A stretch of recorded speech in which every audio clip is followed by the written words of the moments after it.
It's the most wonderful time of the year? Question mark? Yeah, better than Christmas, better than New Year's, better than Halloween. It's Abby, Emily, April. Better than all the holidays put together. It is a month of two great releases. Yes, truly, truly. So we are here to read, we are here having read the new Abby Jimenez book, Say You'll Remember Me, which came out last week. Last Tuesday, so Yeah, if my math is correct, like, I don't know, April 2nd? April 2nd? yeah. A week and change. A week and change. Last Yeah, Tuesday. Today is Thursday. You yes. had 9 days to read it. So we had we had 9 days to read it also. We also had the arcs, but I actually didn't read it until after it had come out. Yeah, So I didn't either. I wanted to read it as close to a recording as I could. And also, like, as I've said before on the pod, like, I do the thing where if there's a book that I really, really want to read, I'll, like, try to save it until, like, what feels like the most opportune moment, or, like, it has to feel right. And mm, then sometimes that will make me delay reading something that I really want to read for, like, longer than I should. yeah, and then I forget about it. Like I forgot Yeah, I had the arc. So yeah, which is fine. I'm not good at keeping up with my arcs if I'm being so honest. Like I yeah, forgot I had the BK Borison one. And to my pleasant surprise I did. Thank yeah. goodness. When my book of the month was late. But we always get approved for an Abby Jimenez. So thank you, Abby, so We much. do. Thank you to I can't remember who her publisher is off the top of my head, but thank you to whoever her agent or publicist or whoever is in charge of approving the NetGalley requests You is will because I never do always get approved for an Abby. Yeah, you'll never catch us with an Emily Henry arc, unfortunately. So we will be speed reading that for the next episode, and it will be great. It's what we do anyway, so it's all fine. So today we're here with Say You'll Remember Me by Abby Jimenez, which is the first book in a new, I guess you can call it like series trio. She Hmm. does all those kind of like group together ones where it's like part of your world number one, part of your world number two.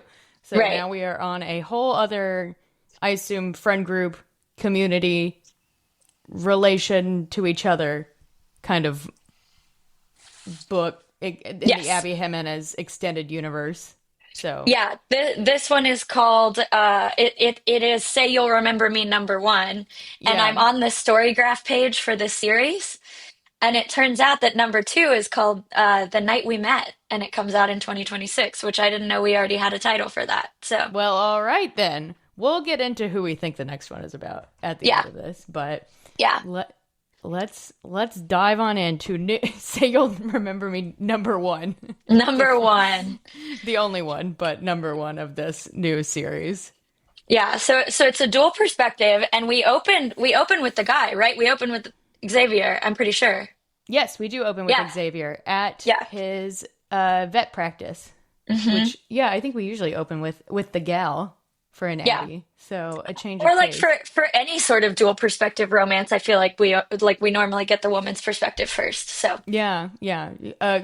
Don't correct us if we're wrong in the Abby universe, but I'm pretty sure we almost always start with the female lead, and it is really nice that so we start in his vet practice office, whatever you want to call it, where we kind of establish him quickly as a very I don't know if surly is the right word, hmm. serious, stoic.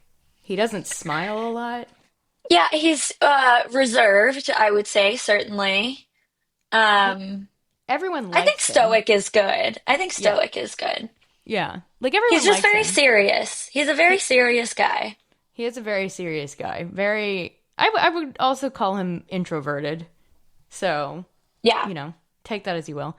yeah. Um, but he's working, and a woman comes in with a kitten that she had found, and, she's getting the little kitten checked out. And he has to inform her that her kitten doesn't have a butthole, quite literally. So, in terms of meet Which I did cutes, not know was a thing that could happen, but I guess like in the grand scheme of like medical issues, like anything can happen. right. I did not know this was a thing that animals can deal with, but why would I? All of my animals have always had buttholes. So learn something new every day. Well, and let alone it being something that can actually be repaired. Yes. So he tells Samantha, who is the female lead of this book, if you didn't know, obviously, because he walks into the room and is like, well, I'm in love with her. Yeah. So she's super hot and she's got a kitten in her boobs. So who am I to say no, basically? And he informs her that, like, hey, your cat has developed a fistula, which from Grey's Anatomy I do know is a problem. So thank you, Grey's. And yes, she may have bowel movements, but they are not effective, and it would cost like $10,000 to fix. And this cat is going to suffer and die if you don't get it fixed. But $10,000 is obviously a lot of money. So I would recommend putting this cat down. And she says no and calls him an asshole and then like leaves with the cat. Yeah. So that's how our leads meet. Him telling her to put her animal down and her saying no. So a new meet cute in the books. Cats with no buttholes. So So Samantha is basically like, I'm not putting this cat down. I now love this cat that I've had for 2 minutes or whatever. yeah, um, 48 hours maybe. yeah. And she does like social media marketing for a living for a mustard company. But it means she knows how to wield the internet to her will pretty well. And so she makes like a GoFundMe campaign, names the cat Pooter. I hated this. I'm so sorry. I know, me too. I'm not really Yeah, one for like slight bathroom humor, so this didn't right. really work on me. And I was like, No, please me don't name your neither. cat that. Please Yeah, don't. yeah, But for the purpose of the social media campaign, which it's like Pooter needs a new poop shooter, which is very yeah, clever, you know. yeah. She does raise $10,000, 500 And of which, more. and Yeah. more. Yeah, she raises more than she needs, $500 of which comes from Dr. Xavier Rush, and in the Hmm. comments says, you were right. Yeah. So, because he was like, there's no way you're going to raise that money. People suck. And she was Yeah. like, I believe people are good. She's Watch wrong, me. but She's she wrong, does. but in this specific instance, she was right. People love a cute cat. Yeah. So, If I so saw this online, I would donate like $20 probably. yeah, sure, why not? Yeah. You know, yeah. I see. Look, if I saw this on the internet, it would mean I had learned something. Yeah. Cats can not have buttholes Yeah. occasionally, and you know, we appreciate the power of the internet and a clever social media campaign. As women in journalism, sure, I'd toss her some money. Why not? Yeah. You know, Yeah, if it's like a clever, funny, viral thing, I'd be like, yeah, here's $20, whatever. And then like, some people might be like, oh, like maybe it's a scam or whatever, but that's why I would only give like $20. If it's a scam, I haven't lost that much. It's fine. exactly. And that's what Yeah. happens to Samantha. Is lots and lots of people chip in like $20, Yeah. and it works. So Pooter has her surgery, and like 6 weeks later, Samantha goes back to Xavier's vet practice and is like, "I'm here to basically show you my cat." And I'm Hmm. just like imagining her like walking and like holding the cat up, like, "Look at her butt, look." And he does it. It's fixed. Look at It's it. fixed. I think she does like look at her little butthole, and he's Yeah. like, "Looks great, good Yeah, he like job, he like examines her and is like, she looks good, like sounds looks good. great." Yeah. Oh, because she also needs Samantha needs medical clearance to take Pooter on a plane the next day and to Yeah. get gabapentin. Love a good gabapentin mention, which is what Hattie has Yep. to take when she goes to the vet because she's an anxious baby. Yeah. So, good for the animal folk of Texas, California, Minnesota, whatever. Yeah. So Samantha, who had told her sister Geneva about hot vet Xavier, Geneva was like, "You should go out with him," and Samantha's like, "Sure." So when she goes to visit him at the vet, she's like, "So are you gonna ask me out or what?" And he's like, "I guess so. Do you want to go out?" And she obviously agrees, and they have their first date, which is kind of the initial premise of the book, is that they get one good perfect date, Hmm. and at the end of it, that's when she tells him to forget her. But Katie, tell us what they do on this one perfect date. They go on a boat cruise with that's like a like a pet fundraiser thing for this rescue that Xavier like volunteers with. And so there are animals on the boat. I had some questions, but the This animals would did stress out seem. my dogs so much being on a boat. Do you remember that episode that we watched of Below Deck where those rich people bring their poodle on board and the poodle Yes. just like immediately vomits? Yeah, and the deckhand has to like take it out. Because they also have to like dock and stuff to take the dog for bathroom breaks because there's no grass on a boat. So it seems risky to pile a bunch of. But I guess it's only like a 2 hour cruise. Right, yeah, like the dogs are probably fine, and I would imagine probably they have those little like pee pads or like turf things or whatever one would hope. Yes. My favorite part of this scene was when Samantha goes to the bathroom and she was like, "You'll never believe what's in the bathroom. It's a Pomeranian, I think a Pomeranian that hates men, so they have her in the women's bathroom." Yes. Oh my God. I forgot about the Pomeranian in the women's I bathroom. loved that. I loved that. It was so funny. Just like things like that are just like so classic Abby Jimenez, just like funny little things that do not matter at all to the story, but I'm just like, this is just so clever. Yeah, Uh, Abby Jimenez, as we've established many a time, is very funny. She mhm. loves a good zany, quirky moment. I'm Yeah. thinking, of course, about the taxidermy rodents, Yes. Brianna's love story, which I don't know why I have the worst time remembering the titles of Abby's books. I remember all of them, but they are all kind of like vague enough Yeah, I don't that always remember which is which. yours truly has the taxidermy Yes. animals because yeah, it's Brianna, Hmm. and they write love letters to each other. Yes, okay, Yes. but man, I love those taxidermy raccoons or whatever. Yeah, so silly. So silly. And so, yeah, so they have the boat cruise date. They have an excellent time. Before that, she had like dropped her phone in the lake and Xavier just like dove in to get it. Crazy thing to do, but Yeah. really, really But winner. But at this point, Xavier doesn't know what's going on with Samantha's mom, but he does know that her mom is sick. Hmm. Um, and so like, Samantha was like, "My mom is sick. Like, I need to be able to contact my family." And so that's part of his motivation in jumping into the water like that. Yes, but very kind of him. Yeah, Especially, I would not do this for somebody. I would probably have done it for myself and been like, all right, we got to go home. I can't get on Right. this cruise. I would have jumped in after my own phone and I would have like turned to him and been like, "Look, I'm gonna go get my phone. We're gonna have to cut this cruise short. We're gonna go home. Sorry. Thank you for Yeah. bringing me here." Sorry, dogs. But anyway, Yeah. so at the end of the cruise, where they're both having a lovely time, he's like, I don't want the date to end. So he calls his friends and is like, where do I take a woman?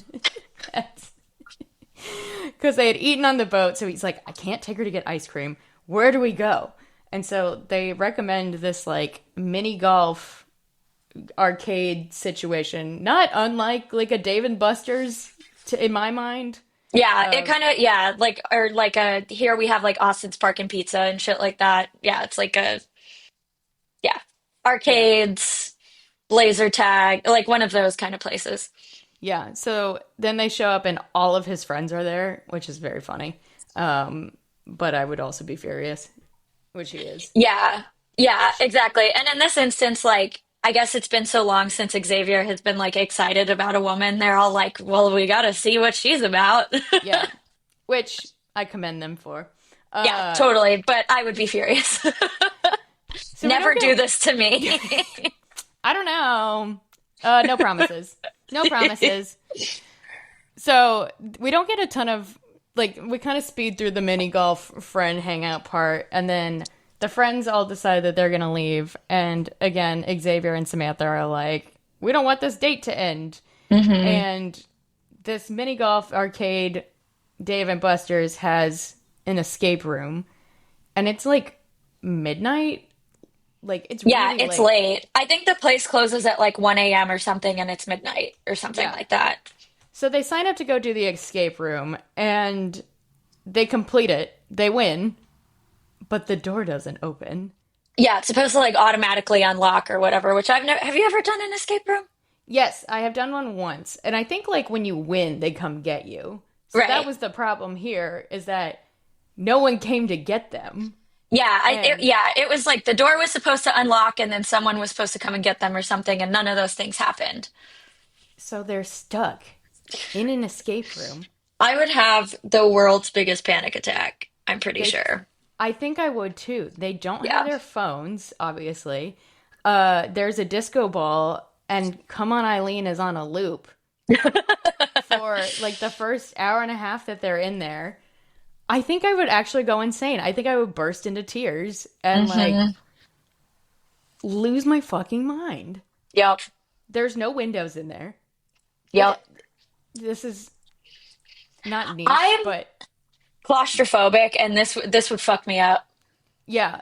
I don't know how claustrophobic I am, but this would fuck me up. But I don't know if did you watch Ozark? Not all of it. Okay, well, there's the scene where where Jason Bateman gets kidnapped by the Mexican drug Hmm. lords, and they put him in a room and just play heavy metal music at like full blast. And I was like, this is that, but with Yeah. Come On Eileen. At least Come On So Eileen is a good song, but it's not one that I want to listen to like more than once in a row. there aren't many songs that I do want to listen to more than once in a row. That's true. That's true. At least make it a long one. Asia by Right, right, Steely right. Dan. There you go. All Eight too well minutes 10 long. minute version. All too well 10-minute version. You could become a scholar on those Yeah, songs in 3 truly. hours. Yeah. But yeah, so Samantha's flight is like literally in like 7 hours or something crazy. She's supposed to be moving to California to care for her mother who has dementia.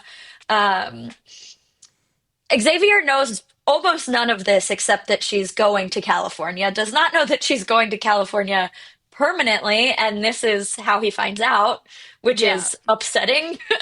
No, the way he finds out is so they finally get out of the escape room at like Hmm. 3:30 in the morning.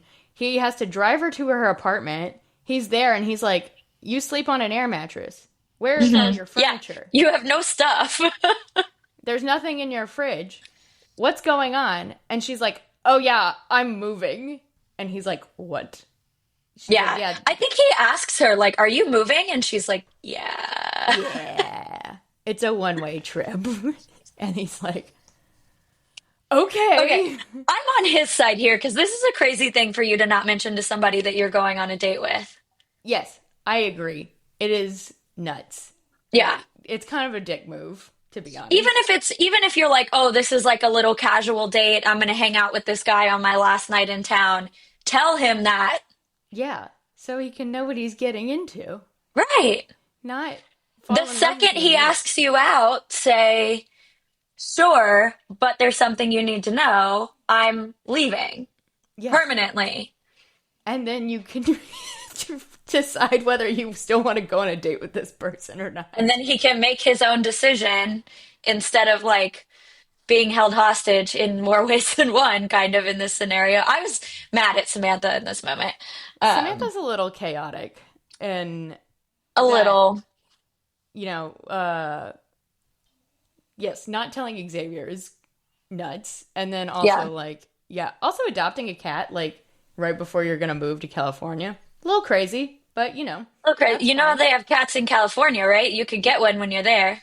They But got a lot also of. taking on a new pet when you're about to go care for your aging mother with dementia is also quite a choice. I'm making a face for the Yeah. listeners. Um, anyway, No judgment, a yep. little judgment, but Little judgment. little judgment. Um, But so she moves to California, and it's like a week or two later, and Xavier's like, "I'm gonna go see her, yeah. and maybe like we can get some closure." of Yeah. sorts.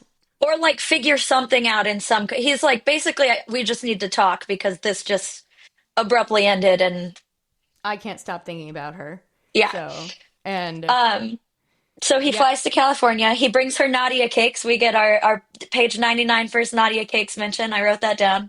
I know I noted it where I was like, ooh, yeah, we need to start noting the Nadia Cakes references. Much like we Yeah, do the first kiss. right. The I Nadia tried. Cakes. Yeah, we get our first Nadia Cakes mention 18 pages before our first kiss. I did. This did send me to the Nadia Cakes website, as it often Same. does, Same. because I wanted to know the flavor. He brings her spumoni, which I Oh, didn't know what it was. I don't know if I clocked that. Well, I did because I didn't know what it was, but it has a Yeah. cherry on top. And so I was like, oh, what is that? Okay. So I go to the full Nadia Cakes website and I scroll down every flavor that they have ever had, which spumoni? I don't know. It's an Italian dessert. Sounds delicious. But I was confronted with all of the like joke cupcakes that Nadia Cakes has ever done, including one called Kitty Litter. Thumbs down from me. So, There's a puppy chow one. Look at this. I would eat the shit out of that. oh fuck. It's If got any, like for the people, it's got like puppy chow, like the snack that's like the Chex Mix with like melted peanut butter and chocolate with the powdered sugar oh, on it. There's one. Wait, there's one called Say You'll Remember Me. what flavor is it? It's a ooh, it's a guava cream cheese cupcake inspired by Nadia Cakes owner and New York Times bestseller author Abby Jimenez's latest book release. Say You'll Remember Me. Available in gluten-free all summer in all locations.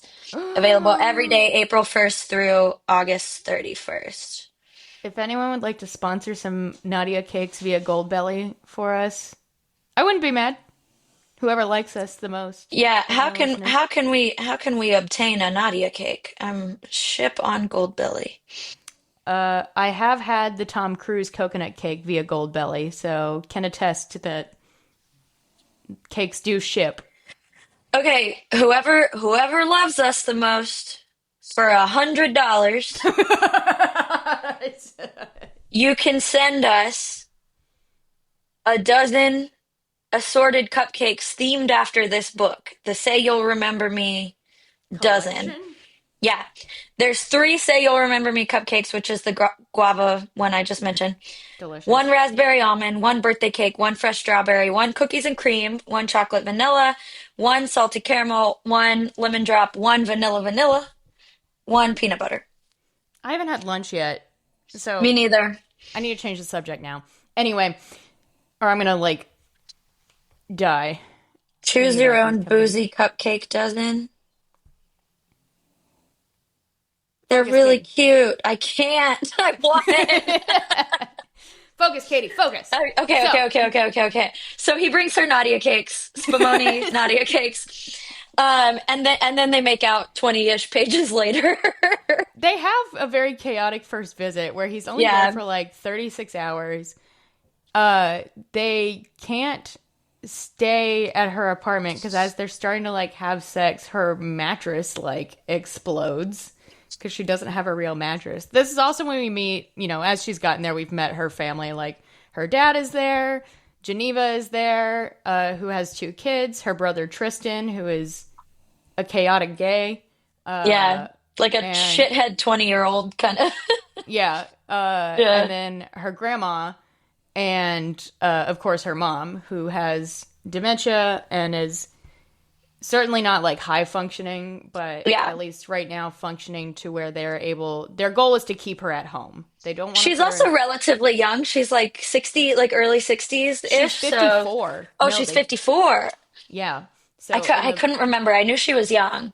no, I remember when Samantha says this because I was like, Samantha at one point talks about how like this was not something she expected to worry about for her mom. Her mom is not Right. very old, Right. and my parents are about 54, so I was like, oh shit. Yeah, same. Well, Um, yeah, my dad is like sick. My dad's 60, but my mom is like 50. She's exactly 54.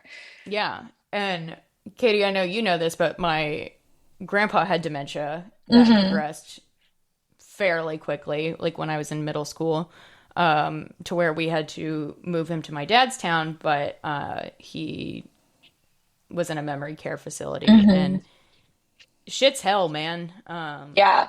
It sucks. And there were a couple years where my grandpa was like, you know, obviously had some issues, but like could still play piano, could still talk to us. And then he had another stroke, and like that was Hmm. kind of it. Like he very quickly became mostly like nonverbal, and yeah, sad as shit. So I feel for Samantha in this moment, and like being a full-time caretaker for somebody, especially a family member who, as she notes, does not remember you, uh, Hmm. is really, really hard. So, Yeah, her mom remembers pretty much everyone else, but not Samantha because Samantha has been living out of state for some years. hmm, So she's kind of gotten lost to her memory issues. And I was kind of feeling for Samantha in this moment because even this is not remotely the same thing, but like I said, my mom is 54 and she's disabled, relatively recently disabled. And it is like a weird thing to be like, oh, like my like very young mother is like dealing with the sorts of issues that I was not expecting to have to deal with in my 30s. Like these were things I thought I would have to think about when I was like in my 50s, hmm, like not now, and, right. and thankfully like my mom, she's legally blind, but she's like fine, but she's disabled, she can't drive, like she needs help walking around. Like I mean, you've had to be my mom's seeing eye Abigail before, Yeah. like she needs a little extra help, and it's like a bizarre thing to adjust to when you're not expecting it, especially if it's somebody you don't see that often, which I don't see my mom that often. And so it is kind of something that I not forget about, but I have to be like, oh, right, like I left mom over there. I have to go get Yeah, her, I have like to go that kind get of thing. her. Like it's just not something that you think you have to really deal with it until you do, and it's Right, it's very jarring. right. Um, but yeah, so Xavier is there and ends up having to like, he gets kind of thrown into the deep end. First, I want to say that Xavier mentions treating a dog named Brad, That's um, right. Brad. which is from yours truly, I think, right? Yes, it's It's one of the recent ones. okay, because I was looking for the there's always some mention of the previous books. And Hmm. so, okay, we get Brad. We didn't That was get the only one I yeah, clocked. There might have been other ones, but that was the only one I clocked I because he didn't made clock some another joke one. about a dog named Brad, and I was like, Yeah. we know that dog. Brad. We do know that dog. Okay, I didn't clock any other ones either cuz usually it's the musician from Happy Ever After playlist. I also again Hmm. do not know why it is. I cannot remember the people's names in the Abby Jimenez books. They kind of blend together in a way that other books don't for me. I don't Yeah. know. Maybe it's because it's one of the authors that we read the most on this podcast. But regardless, we do remember Brad. Yes. So Who could forget? who Brad, could who is forget? named as a bit to Yes. make fun of a guy. God, that's right, man. I Yeah. completely forgot about Because remember, Brad. it was the male lead's dog, and he named the Yes. dog Brad after his best friend. Wasn't it? Wasn't it the most recent one? Justin I think and so. I think it yeah, was the most recent one. the good luck Chuck of it all. Yes. Uh, Yeah. yeah. So I'm glad we get a Brad mention. That's so nice. Yeah. I love Yeah. that. Anyway, so that was important. Yeah. But while important for me to mention before we get to the actual important plot point of this moment, which is um, Samantha's mom gets out of the house. hmm They have to be really careful because, as somebody having memory issues, she can like leave and not know where she's going and get lost. But somebody, we later learned that it was Samantha's dad, left the door unlocked late at night. Her mom got into the backyard and was like throwing a fit, screaming, freaking the hmm fuck out, basically. And Xavier, being the king that he is, calms her down. Yes. And so yeah, he really does get thrown into the deep end where he witnesses this happening with Samantha's mom. Samantha doesn't really know what to do either because it's like the first kind of meltdown that she's witnessed, and Hmm. Xavier like basically has to like put her in a bear hug and like kind of bring her inside so she doesn't hurt herself. She accidentally like hurts Samantha. And then Samantha like yells at Tristan. Tristan yells back because she thinks Tristan, like, it's like family chaos, like Yeah. kind of like worst case scenario. And And Xavier is being like lovely and level-headed and trying to keep everybody straight in this yeah, moment. And I was like, oh, that like you see in this moment that you're like, Xavier is exactly what this family needs. needs to like stay sane, even though he's only been around for like 5 minutes. Yeah, exactly. So then that visit ends, and they had both kind of admitted that they were like, we had honestly hoped that we would see each other once, and this would like, fizzle out. And Yeah, unfortunately, no, they're just more in not love how it with each works. other than ever. This book was a little bit instant, insta lovey for me at points. Yeah. But they do kind of acknowledge that in the book where Xavier has this monologue later, or in his perspective, where he's like, there are sometimes just like moments where you like meet the one, and like Hmm. this person is going to be your wife. I don't know how, but like somehow. So Well, and to be fair, he doesn't really get to that point until like after this second trip and after they like continue to keep talking. He's not like mhm, in the moment he first sees her, he's like immediately drawn to her, immediately interested, immediately likes her.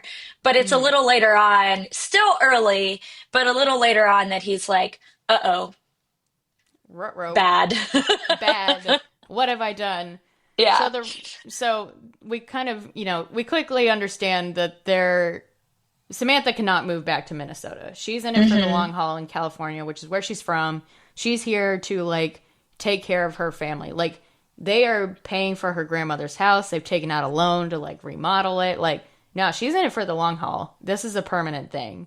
And Yeah. Xavier can't move to California because he has opened his own practice like a couple years ago. So he's in a lot of debt because while it is like profitable, obviously he has a giant loan. Yeah. And he is the only doctor. He is not really making any money because he opened his own business. Like it's all very complicated. And then also on this other Yeah, side he's of it, doing well, but he's not in the black quite yet. no, he like Yeah. at one point says he's basically like at kind of making minimum wage, Yeah. like at his job. Yeah. And also we learn a little bit about Xavier's upbringing where he lived in a really abusive home and left when he was 17, and kind of his like driving force of life is proving that he's not a fuck up to his Hmm. parents that he hasn't talked to in 10 years. And so he has, aside from all the logistical reasons that he can't move to California, uh, he also just like has a lot of trouble looking like a failure, Yeah. even though it wouldn't be a failure as we kind of get to later. But, he just like can't let go of that piece because his parents still live in, I'm assuming this is still in Minneapolis. And yeah, he just like can't let that piece go. So a lot of the kind of middle part is them visiting back and forth. They're pining for each other. At one point, Samantha goes to surprise him. Another point, he comes to visit her. This is also, I think when we had like previewed this book, we talked about there being a content warning for a dog in mortal peril. And I was wondering what that point would be. And it's not funny, but during one of Xavier's visits, we have to talk about it because it's so silly. Hmm. They go to the grocery store to get things for her mom's birthday, and they find a pug like locked in a car, and it's really hot because it's California, and the windows are cracked, and they like watch this pug like go into heat stroke, Yeah. and so they bust open the window. Xavier like rescues this dog, My heart was and yeah, pounding. I knew I the was dog wasn't so, gonna. We knew the yeah. dog wasn't gonna die because the content warning, which was thank you, Well, and Abby. like, again, the dog is never going to die in an Abby book, but like, I think I was mostly worked up because before we got to the point where the owner of the dog came out, I was like, I'm going to get so mad when we meet the owner of this dog. Hmm. And that's why I was all worked up. Honestly, this And was he fucking sucked. yes. This was like the best case scenario though, honestly, for this dog Yeah. because he's rescued by Xavier, hot vet, and then the owner comes out and is basically like, fuck you, you broke my window, yada yada. Everyone's like filming this as it's going down. The pug is like sitting up and is like recovering. And the guy Hmm. just like leaves without his dog, which thank God, because I was like, you can't send this animal back with Yeah. him. Yeah. I was like, steal this dog. And Steal then, this dog. Steal this dog. well, at the beginning of the book, Xavier like adopts a dog because somebody wants to put the dog down for no good reason. Right. Um, and he's like, okay, totally, I'll put the dog down, and then pretends to, and then pockets the dog, essentially, keeps the Yeah. dog. And Witness so, protection program. exactly. So, jokingly, he tells Samantha that the dog is in the witness protection program. After they rescue this pug, she's like, is this how dogs end up in the witness protection program? And he was like, this is exactly how dogs end up in the Mm-hmm. witness protection program. She says something funny too, where she's like, "I always wanted a pug," and he's like, "Congratulations, you just got one." So, because also, pugs can't fly; they can't breathe. So Yeah. that dog's in California. You're so right. I didn't even Hmm. think about that part. Yeah, they can't. They like Cooper would be allowed to fly. Cooper, for the listener, is a puggle, but he can fly because he doesn't have the breathing problems that pugs do. But yeah, Yeah. pugs aren't allowed on planes for a good reason. Uh, Pugs should not exist. Did I tell you I was next to a dog on my flight to Chicago? No. Yeah, a therapy dog, a big fluffy guy. He just laid at the feet Oh, of the lady next to me the entire time. my He was dream. so good. He was so good. Maybe that'll happen to me tomorrow. I don't. I hope we all get placed next to a dog. Three dogs for the Three listeners. dogs on the flight to New Orleans. We're going to New Orleans with my Woo! husband, and we are all sitting separately because we got budget tickets, and I'm kind of a nervous flyer, so I'm hoping I get put next to a dog. It's gonna Yeah, be fun. we're saving our pennies for a trip to Europe, so we're doing New Orleans on a budget. Yeah, so it's gonna be fine. It's like an hour flight. I'm gonna be Yeah. great. Everything's so Yeah, it's an good. easy flight. You'll be fine. Yes, It'll be I. fine. Yeah, it's gonna be fine. Anyway, Take so one of take one of Hattie's gabapentins oh beforehand. my god. Thank Anyway, you, Bet. so, so Samantha now is the proud owner of a pug. Yes. Um, Xavier so goes viral for yeah, rescuing this dog, hot vet rescues dog. Vilf, as they call him. Remind me, are there any real consequences from this, or he just goes viral for it? He just goes viral, but I thought what was going to happen is that he was going to go crazy viral and then like get a bunch of money or something, and that was going to Yes. resolve the him being in debt because of the clinic thing. Like I thought Hmm. that's what was going to happen. Yes. It's not what happened. He just goes viral. Yeah. So in this kind of middle portion, it's like them really struggling to live with the situation that they're in, where like neither of them have a lot of money because one, Samantha's helping pay off the loan to renovate the house that desperately needs it, and also like caring for her mother. Xavier, as we established, does not make any money, and is like taking shifts at the emergency vet so he can like just put pennies away to go see Samantha. And yeah, it's like miserable for both of them, but they're just like Hmm. hanging on to the one weekends they get to see each other every 3 months. And so they are struggling, and Samantha is supposed to come see Xavier like right after Christmas, and they're supposed to spend like a week together with his friends in this like cabin, which I was actually really looking forward to in the book. And then it doesn't happen because Samantha's grandmother dies on Hmm. Christmas Eve. It So, in a way that we as the reader in the moment think is very sudden and unexpected, but it turns out she had a heart issue um, that she had told Samantha's dad about and asked him not to tell anybody else because it's something that she could have had surgery for, but it would have been like months of recovery if she even survived it. It would have been a mhm, really traumatic surgery and maybe it wouldn't have even worked. And she didn't want to put the family through the trauma of caring for yet another person when they're trying to care for um, Samantha's mom. So, like, at this point in the book, I was like really down on Samantha's dad because as all we know is that he's like kind of bitchy and sneaking out in the middle of the night to like presumably have an affair, We which all know why he's sneaking out.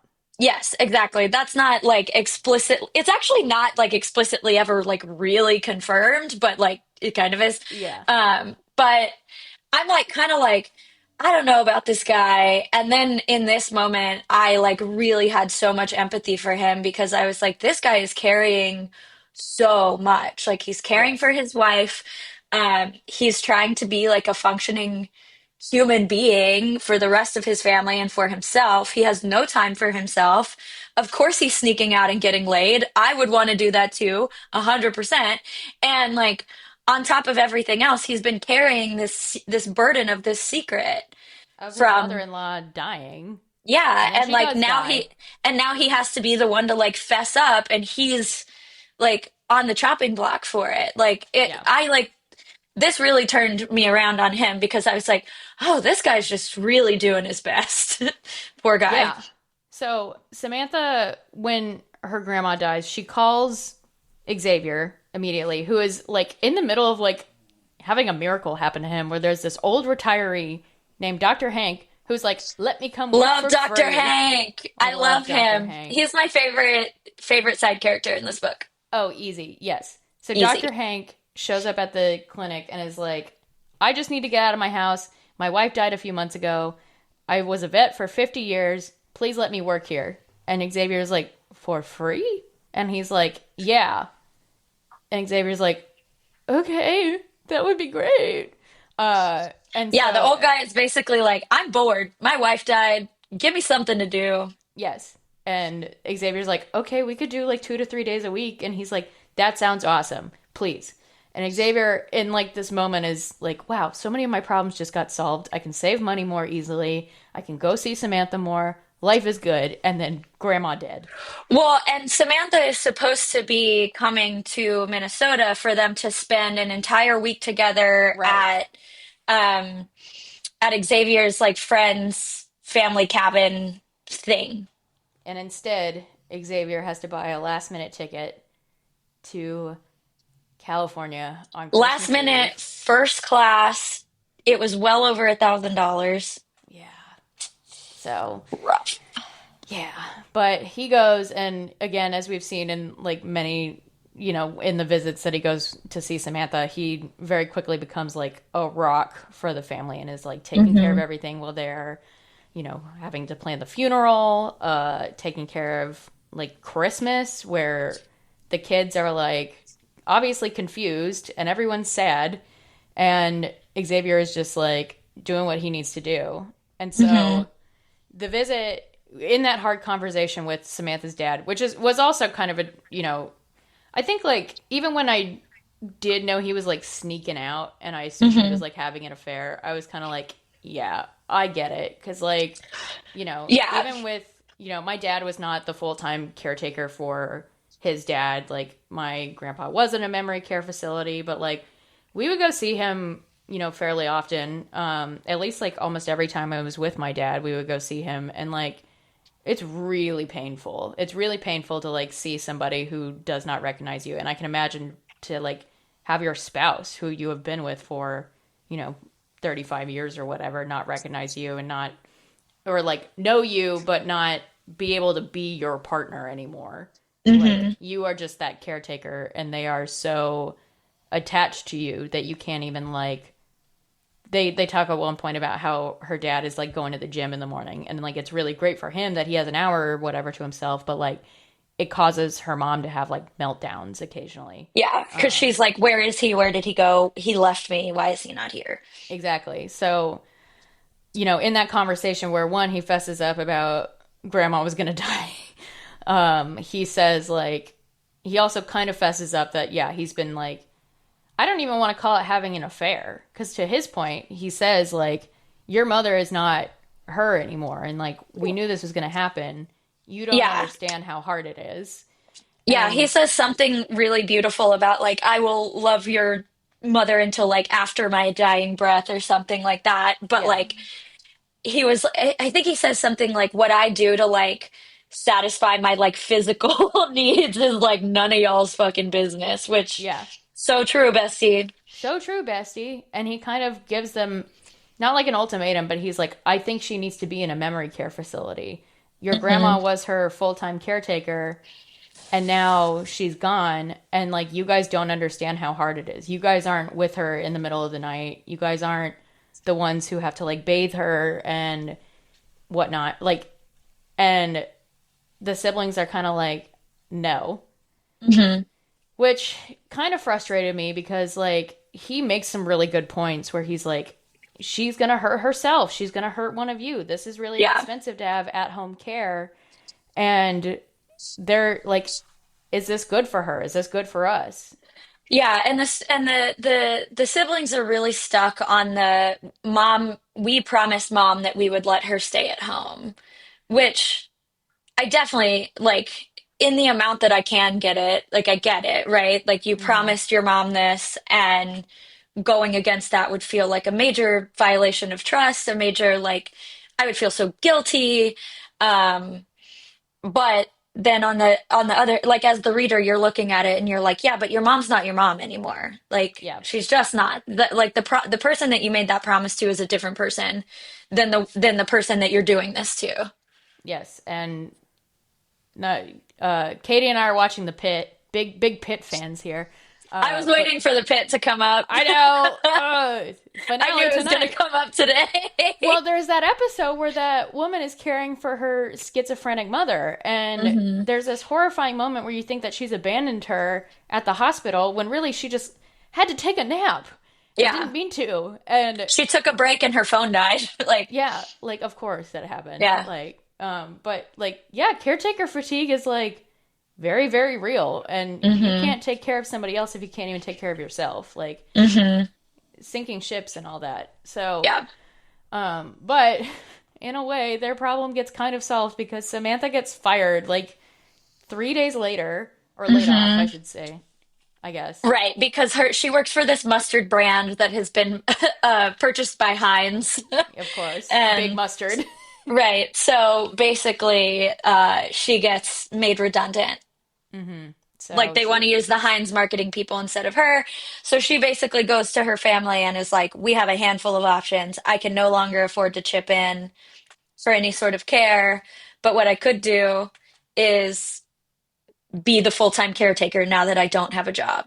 yes, while I look for another job, I can be the full time caretaker. And so then we kind of flash forward to like 3 months later. Samantha Hmm. is absolutely losing it. It's really hard to be her mom's full time caretaker. She hasn't found another job. She misses Xavier.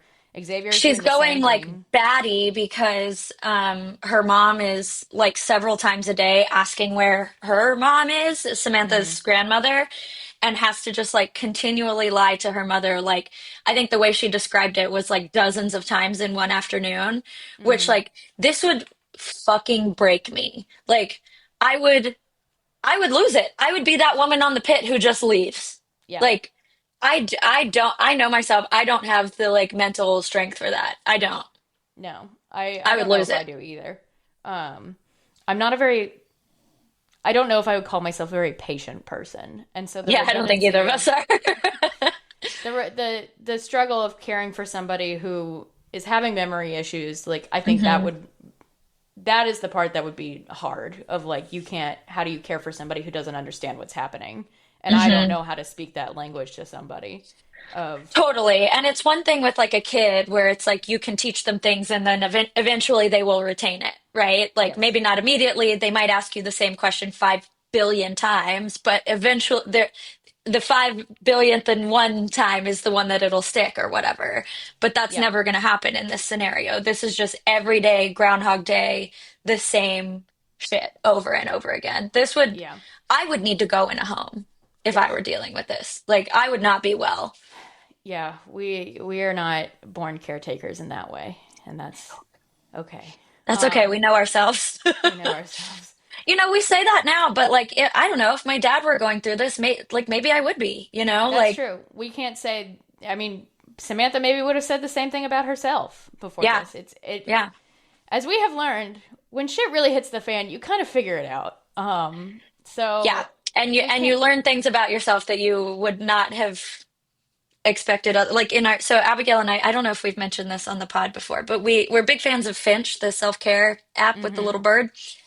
And one of the things that I really like that Finch does on, I don't know if yours does this because I don't know if it's the way I set it up or if it does it all the time, but my little bird on Sundays, I have my little weekly reset where it asks me all these questions that I reflect upon. And one of the questions is like, name one thing that you do today that you never thought you would be able to do. And it's like a lovely thing to Oh. think about. Yeah, I know. It's a lovely thing to think about because with all of the change that's happened in the last year of my life and our lives, you know, both individually and as an extended family unit, um, like I'm like, man, there's a lot of shit that I'm doing now that I really thought I would have never thought I could have done this, and it's Yeah. just you just figure it out, you know. Yeah. With that, I want to talk about Xavier a little bit, who Hmm. now that things have settled a little bit with me, I can, kind of say in vague terms, like I was dealing with an abusive parent situation where that person is no longer in my life, through kind of crazy circumstances. But that will not be revealed right now. Yeah, um, maybe someday there's opportunity for that, but certainly not anytime soon. right. But, in this situation that has kind of played out over the last like 8 months or so, my sister and I have had to go through a lot of like reflection with our mom, who we can say that like now we have a better relationship with. And, um, there's a part where Xavier is like telling Samantha about his parents and how shitty they were to him and how his mom had called like wanting to like reconnect. And he rightfully was like, no, you're not apologizing for what you ever did, which, and she like flips out on him. And, but Samantha asked him, like, if she had asked for forgiveness, would you have forgiven her? And he says something like, I can't even comprehend that. That has never felt like Hmm. an option to me. And that was something that I've been, something I've thought about for like years and years of like, if somebody would like, kind of reflect and acknowledge some of the things that have happened, like, what does that look like for you? And for me, it was never like, that wasn't an option. That wasn't going to Hmm. happen. And now there are parts of that that are happening for me where it is very weird, but very healing, but also very hard. And yeah, I think, and I also understand like a lot of Xavier's stuff of, you want to prove the people who treated you like shit that you're better than them or that you're better than Hmm. what they thought you were. And like, that is a hard thing to let go. And so, Yeah, as, spite, for lack of a better word, I think spite is the closest kind of thing to this, is like a really powerful, like it can really take hold of you to be like, I'm going to do this yeah, to spite these people. yeah. And it feels healthier than like guilt or anger or anything like that, but it's really not. It's really not healthier.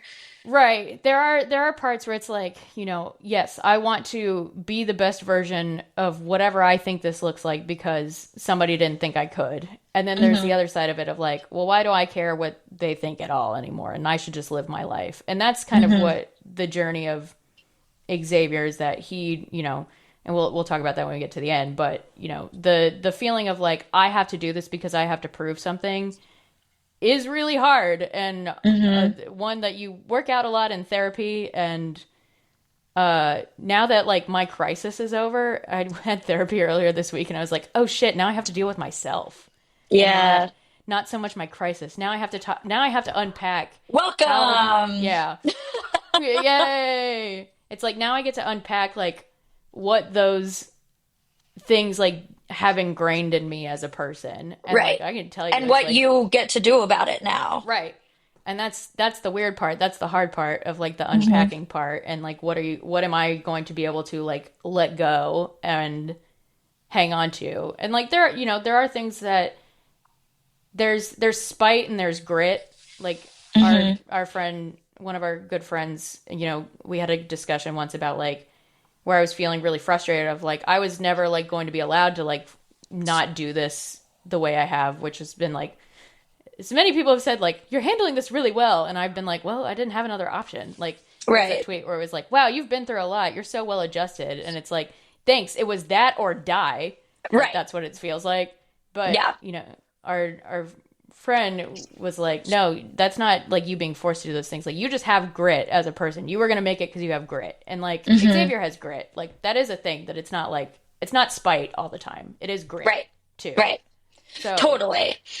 Well, and I was thinking about this kind of stuff with Xavier's family like a lot as well in regards to like my my divorce, right? So like I was like when my ex and I got married, I was like, divorce is not an option for me because fucking everybody in my family has been divorced, some of them multiple times over. And I will be the person that does not do that. I mhm, will not do that. And I was like, like, I honestly think that my marriage would have ended a lot like sooner than it did had I not been holding on to that one thing of mhm, like, I cannot be another person in my family to get a divorce. Like my feelings and my happiness be damned. Like I am gonna fucking and it is grit, right? It's like yeah, that is more grit than spite, certainly, because I don't it's not like my parents were like, your marriage is never going to work out or whatever. It was very much the opposite. They were very supportive. But that is like this like goal that I made up for myself that is like not realistic and like based on everyone else's opinions of me rather than my own happiness. Um, and you know what? Like, I doubt a single fucking person has been like, she got divorced just like her mom did, or just like her dad did, or just like her grandparents did. I don't mhm, like, I would be shocked if a single person has genuinely thought that, like compared it to my parents' marriages, right? Because divorce is super common and that's not, it's just how it works. But I had this thing where I was like, I have to be the one that doesn't do this. yeah, Um, Despite what it means for me and my happiness and my goals and my fucking sanity. Um, and on the other side of it, I'm like, oh, that actually was not like that was the thing that was the least of my problems getting right, divorced. Like right, I didn't think about that at all when I was actually in it. yeah. There And is now like I'm a looking back on it and I'm like, that didn't matter. Why did I care so much about that? You know? there's very much a healthy medium in there of like, yes, I'm going to do everything I can to like perhaps prevent an unhealthy pattern. Whether Right. that's, and I'm not saying that's applicable to like divorce or, Right. anything like that. Again, super common. It Right. happens. It is what it is. Yes, very few people go into marriage thinking that they're going to get divorced. And yes, but there is also the happy medium of I'm going to do what I can to prevent repeating this pattern that other people have afflicted upon me or etc. versus okay, I also have to recognize like I have to tone that feeling back Right. and do what is better for me. And yeah, that's sometimes you get forced into figuring that out. Yeah. So, Well, yeah. and it's going back to like what you said of like the meme that's like you're so well adjusted. Well, it was either that or die. Like it was the decision to get divorced or whatever. It was like, am I miserable forever? Which is a kind of death, right? Mhm. Metaphorically. Or do I do this thing that I really don't want to do? And like I had no other option, Yeah. you know? So, yeah. Anyway, let's come back out of that. Back to the So at the crisis point in the book, uh This was they therapy. Thanks, y'all. thanks y'all. Thanks, Abby. Yeah, thanks Abby. What's new? I didn't cry in this book though, that like I have in any other Abby Jimenez. So I'll say that. But I did a little bit because I was a little drunk the other night and a little in my feelings when it was after the concert on Monday night and I like couldn't fall asleep. mhm, So I was a little drunk and I was reading like this section where like a lot of this kind of latter third of the book where Xavier is like really running himself ragged and there's a lot of this pining back and forth between Xavier and Samantha, and this is fucking embarrassing, but I've shared a lot today. But like Xavier loves her so much, and like that's what made me really emotional because I was like, they're so in love, and I'm he's not serious. sleeping. I know. I was like, I want to be loved like this. So I was in Oh, my I was in my feelings, dude. I was. I woke up the next day and I was like, "Fuck, Katie, okay, sure." all right, get it together. Yeah, I was like, "Woof, okay, we're not going to Anyway, read an Abby book after we've been drinking again." those are the rules now. Yeah, can't do that again. Well, as we learned, sometimes it's really unhealthy to love a person this much because the crisis point of the book is not when they actually break up, because they don't ever actually break up. Yeah. Uh, the crisis Sorry, we got is dog shakes, but we're rolling with it. we're rolling with it. The real crisis of the book is Xavier gets really sick. He was supposed to come visit her in California, and she was like, "No, don't do that." And so instead goes to Minnesota, but he still went to California. Yeah. And then he like flies back to be with her in Minnesota because that was going to be the fastest way. And he has to go to the hospital Yeah, he because like nearly collapses. yeah, he has like developed pneumonia from a sinus Double infection. pneumonia. Double pneumonia, which I didn't know was a thing. What do you mean I did double because pneumonia? Poppy, my grandpa had it once. Poppy had it once. Oh, He was in the hospital. It was yeah. scary. Yeah, so anyway, dude has to go to the hospital for multiple days and they have like a and like I don't know if you want to call it like a come to Jesus moment in the hospital where Samantha like asks him to break up with her and he's Hmm. like no. And she's like, "Okay, but we can't keep doing this. Like you have to start living when you're not with me. Like you have to start taking care of yourself. Stop working 7 days a week. Start going to the gym. Start seeing your friends. Like Hmm. don't make yourself miserable every moment that you're not with me just so we can see each other like maybe slightly more often." Yeah. And he's like, "Okay." And so she flies home. He goes back to work.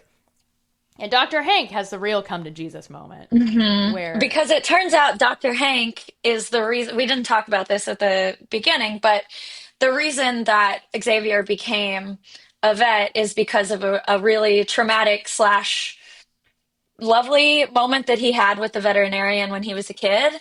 And mhm, it turns out that Dr. Hank was that veterinarian that he had that experience with, which we real find out. Hallmark angel moment. Yeah, But exactly. whatever. It's fine. So, Whatever. Sorry, Mav's shaking over here. But as Abigail pointed out via text earlier this week, she heard a dog shake in the background of Up First. oh, So it's awesome. I was like, wow, real radio people. They're just like us. stars, So, they're just like us. Yeah, so like Dr. Hank is like, you can't do this. And he was like, if I was able to have one more moment with my wife, I would. And if you love her half as much as I loved my wife, then you're making the wrong choice here, to like grind yourself into the ground for this practice and like file for bankruptcy. Who fucking cares? Go be with her, basically. yeah. And so and yeah, like he's like, I had two practices fail. I bounced back. Kind of the like money comes back sort of thing. And he's like, yeah, it's Yeah, going to be hard. Your credit might be a little shot for a little while, but like, you know what? You'd probably you'll be figure it happier. out. Yeah, Yeah, you'll figure it out. yeah, Again, when shit gets rough, you figure it out at the end of the yep, day. And yep. that's grit. That's grit, baby. That is So, grit. yeah. Um, yeah, So, so uh then Samantha back in California, Samantha is like, we got to put mom in a home. I'm not doing okay. yes. And And she so gets a job, right? Yeah, she gets a job. So she hasn't come to Jesus with her family, who are Yes. not functioning because everyone's fighting. Everyone's mad at each other for, Tristan's mad at their dad because he's having an affair, not affair.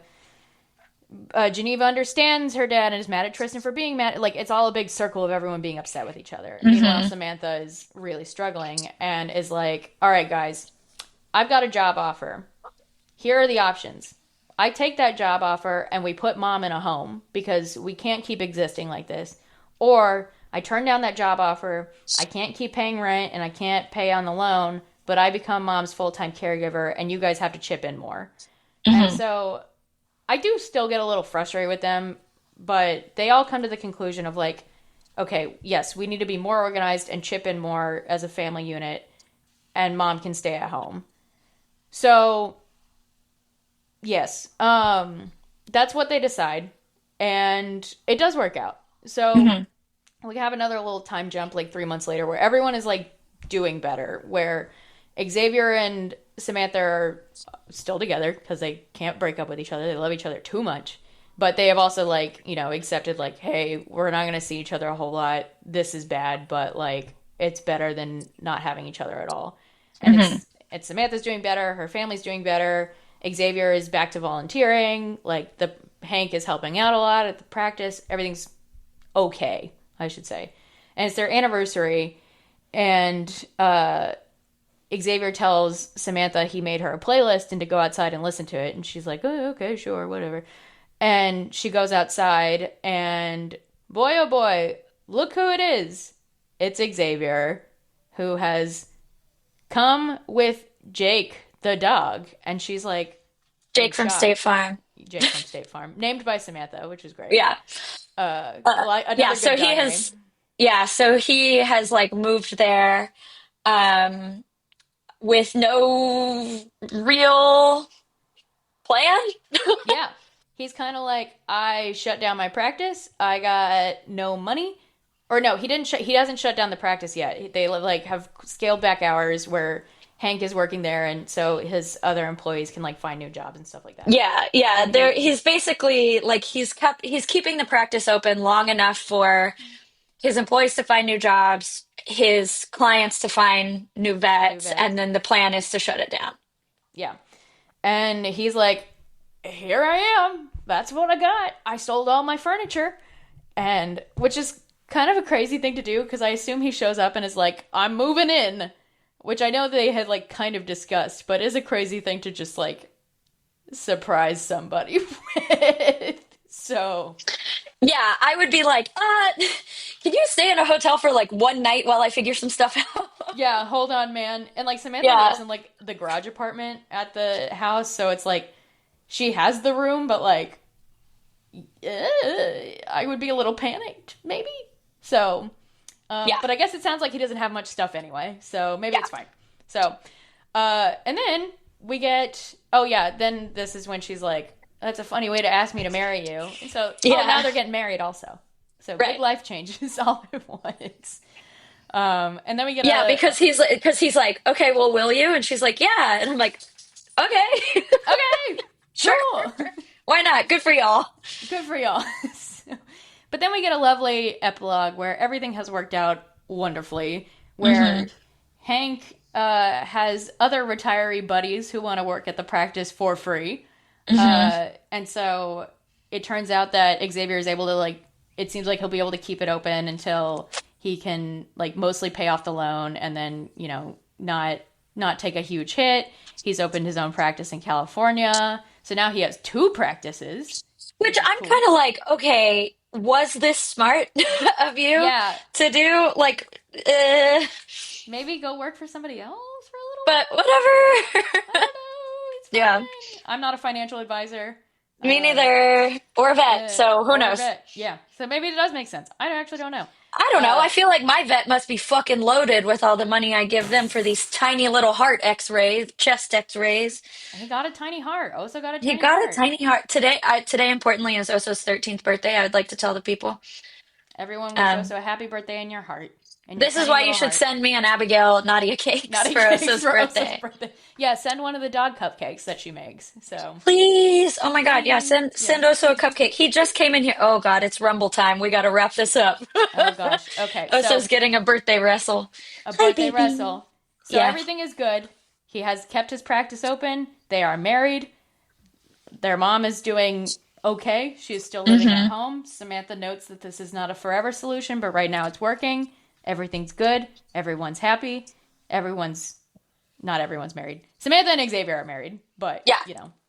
life is good, and they're together with Jake, Yeah. Pugsley, and Pooter. Yeah. So life Pugsley is good. named by the children, which is not Yeah, a good name for a pug, but is an Addams Family reference, so I do like that. Pugsley the pug makes sense to Yeah. me. Who do you think the next Say You'll Remember Me book is going to be about? Mike's sister, who works in the cafe, and Ooh, yeah. that's who I think. So that we get a Yes, little scene. the one who was flirting with Xavier. Yes, I it's thought a the same thing. yeah, it's a throwaway scene in the book, or not a throwaway scene. They go to a cafe where one of Xavier's best friend's sister works, and I Hmm. think it'll be about her. So, I think so too, because we got enough time with her for it to be like, why are we spending so much time with this random right. person? So I think you're probably right. That's my guess. Or somebody in the friend group, but that seems obvious. I would not be surprised if it were Geneva, Oh, okay. Samantha's sister, because she's a single mom. Mm-hmm. That could be interesting. I don't know if Abby would go within the family like in that way, Yeah. but maybe. Or write a gay romance. Maybe it's Tristan, Ooh, that could be fun. Okay. right? I like him. I do If like him. okay, actually no, my prediction for Tristan's story is that he's going to be the subject of one of Abby's short stories that she I does. bet you're right. Yeah, I bet Yeah. you're right. Yeah. So, Um what are you reading right now, if anything, or what are you going to pick up next now that you finish well, this? I started a book yesterday. I started God in the Nice. Woods yesterday. Oh, it's Um, so good. yeah, so I started that, but then I also started, which maybe is a mistake, but probably not because it's short. I started one of those, what is it, 831 romances? Oh, yeah, yeah, yeah. Those Which one? Hardly Strangers, which I picked up at first light. So it's this kind of, Katie and I are slightly confused by it, but it's kind of like a little publishing house that publishes romances that are like 150 pages. Hmm. So yeah, I picked up Hardly Strangers by A.C. Robinson, and it's about a guy in a punk band romance. So I'm kind of excited to read that. It has a 3.5 on Storygraph, so I don't know. We'll see. But it's 150 pages, so I feel okay enough about investing time into it, even if I don't like it all that much. Yeah. And I am curious about 831 stories and like what they're trying to do. Yeah, I'm really interested in their whole thing, and I thought about becoming a member, but I don't know. I have one of their books, Big Fan, which is written by Alexandra Romanoff. I haven't read it yet, but maybe that's what I'll pick up next. But I'm looking at the 831 Stories website, and they have like a bundle for Big Fan, that book, and it's like there's some cute little stickers. There's a shirt that says I am a fan of mischief, that I'm assuming is like a reference to something that happens in the book, and then the book itself, and it's all in this like pink and red color scheme that is very cute. Um, their branding is really cute. They sell shirts that I think we unfortunately need, that are red, and they just say everyone reads romance novels. Everyone does read romance And I novels. think we need them. I think it would be a cute cropped. I'll send it to you. Oh no, not a Um, cute crop. yeah, it's not currently cropped, but it would be cute cropped. Yeah, I'm Texting looking to at you literally right now. Um, yeah, I'm looking at the merch right now, and unfortunately, it's all really good. So it's I think really good merch. Should we become members? I don't maybe so. know. I don't know. Our friend We Amanda could introduced it to us of we could what they split a do. membership. We could split a membership. Maybe It's we 50 will. bucks for a year, or it's $100 for a year, so 50 each. We'll look into Yeah. it. We'll let y'all know what we decide. What are you reading right now? Well, I now that we're talking about this, I think I probably will pick up Big Fan. That it's a I have it in print, and it's a little paperback. Um, The paperbacks are that so cute, everybody. They're so cute. Yeah, and the color schemes are really cute. Like the Big Fan one is pink and red. The Hardly Strangers one is like two different shades of purple, like light purple, dark purple. And they have a bundle too that has oh, it's really cute. It's got an ashtray and a matchbook. Oh no. Um We love a trinket. yeah, I love a trinket. This is real. I'm gonna send you this. Um anyway, so I might pick that up. But what I am currently reading is a book that I've been talking about on my personal Instagram a bit, which is a book called No Fault. It is a nonfiction. It's not a romance, but it's about romance. But it's by Haley. I don't know how to say her last name. Mlotek. So Mlotek, perhaps. As somebody with too many consonants in her name, apologies to Haley. Um, it is the tagline is a memoir of romance and divorce, and it is endlessly fascinating. It is a dive into the history of why marriage even exists and how women have existed in marriages over the years and how women have been or not been able to leave marriages over the years. And all of that is intertwined with the author's um, own divorce. And they're like, Abigail can tell you, I was like sending them, like her and Austin, like pictures of excerpts from the book because there's so many moments in this that have just left me like absolutely floored. And I bought this book and Scotchy Cole's memoir, which was also about divorce, when our friend, the aforementioned friend Amanda, sent me a New York Times book review of these two divorce books. Um, and I bought them both, and this book is so good. This is like I've read a lot of nonfiction since I got divorced. It's like around romance and attachment and divorce and marriage and whatever and singleness and whatever. But this I think is my most important read so far that I've done for myself post divorce, and I can't recommend it enough if you are divorced or thinking about getting divorced or married or thinking about getting married. I think I think this is a really important book and I recommend it to anybody. And Abigail, I think you should read it. It's really interesting. Katey is not rooting for me to get divorced, to be so clear. No, I think there's like really interesting stuff about marriage in here too, and like what marriage means and what relationship means for women and women of our generation. And I think it's a really important book. So Yeah, that's my pitch. great pitch. Yeah. But next on this Next, show, on this show, we have our girl, Emily Henry, hmm with A Great Big Beautiful Life. yep, Warning, it will be a no edit special because we will have had 2 days to read it yeah, before we will hit our deadline, yeah, but it will be a no edit special. yes. This is also going to be a no edit special for what it's worth. I'm just going to upload this bitch. Yeah, It's been fine. we're doing great. You So, just get some dog shakes. It's fine.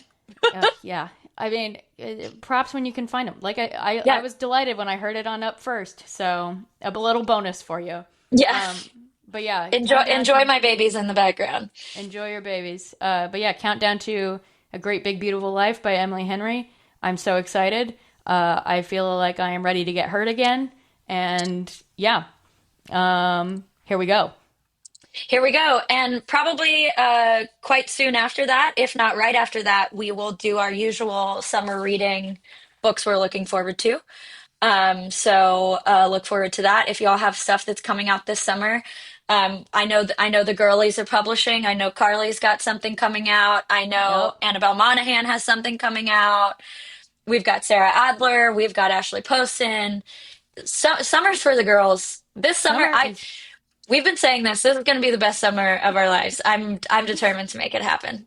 We got a ninja slushy machine. We got multiple pools at our disposal. Life I is ordered good, a new man. bathing suit today. Like, Oh, hell yeah. yeah, Life is good. life is good. Life is good. We'll keep telling ourselves that. After, as opposed to what you might have heard like 30 minutes ago when we were all unpacking our personal trauma. Hey, again, I'm now unpacking my own insecurities instead of my crisis. So, on the up and up?